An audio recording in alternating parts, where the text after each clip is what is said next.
శివలింగానికి ప్రత్యేకమైన అభిషేకం చేస్తే ఆదాయ మార్గాలు విపరీతంగా పెరుగుతాయి. ఆ ప్రత్యేకమైన రోజు ఎప్పుడంటే సహజంగా అందరూ సోమవారం పూట శివుడికి అభిషేకం చేస్తారు. కానీ ఎప్పుడైనా సోమవారం కృత్తికా నక్షత్రంతో కలిసి వస్తే చాలా శక్తివంతమైన రోజు. ఎప్పుడో ఒకసారి వస్తూనే ఉంటుంది తరచుగా. సోమవారము కృత్తికా నక్షత్రము కలిసి వచ్చిన రోజు శివలింగానికి మారేడు దళాలు కలిపి నీళ్లతో అభిషేకం చేస్తే ధన మార్గాలు విపరీతంగా పెరుగుతాయి. అనేక మార్గాల్లో ఆదాయం వస్తుంది.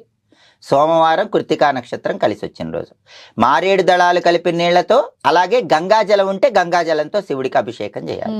అప్పుడు ఆదాయ మార్గాలు పెరుగుతాయి.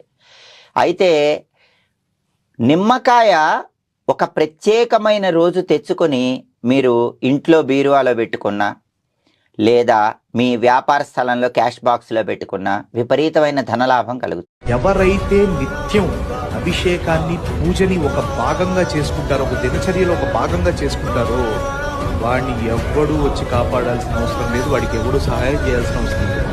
ఎందుకంటే శంకరుడే ఏదో ఒక రూపంలో వచ్చి వాడికి సహాయం చేస్తారు. ఎందుకంటే నిత్యం అభిషేకం పూజ ఎవరైతే చేస్తారో వాళ్ళలో అత్యధిక దైవిక తేజస్సు కొలువై ఉంటుంది. వాడికి ఎవరి సహాయం అక్కర్లేదు. ఎందుకు అంటే పరమశివుడే పక్కన తండ్రి స్థానంలో ఒక సైన్యంలా నిలబడి ఉంటుంది. ఎవరైతే నిత్యం అభిషేకాన్ని పూజని ఒక భాగంగా చేసుకుంటారో, ఒక దినచర్యలో ఒక భాగంగా చేసుకుంటారో వాడిని ఎవ్వడూ వచ్చి కాపాడాల్సిన అవసరం లేదు, వాడికి ఎవడు సహాయం చేయాల్సిన అవసరం లేదు. ఎందుకంటే శంకరుడే ఏదో ఒక రూపంలో వచ్చి వాడికి సహాయం చేస్తారు.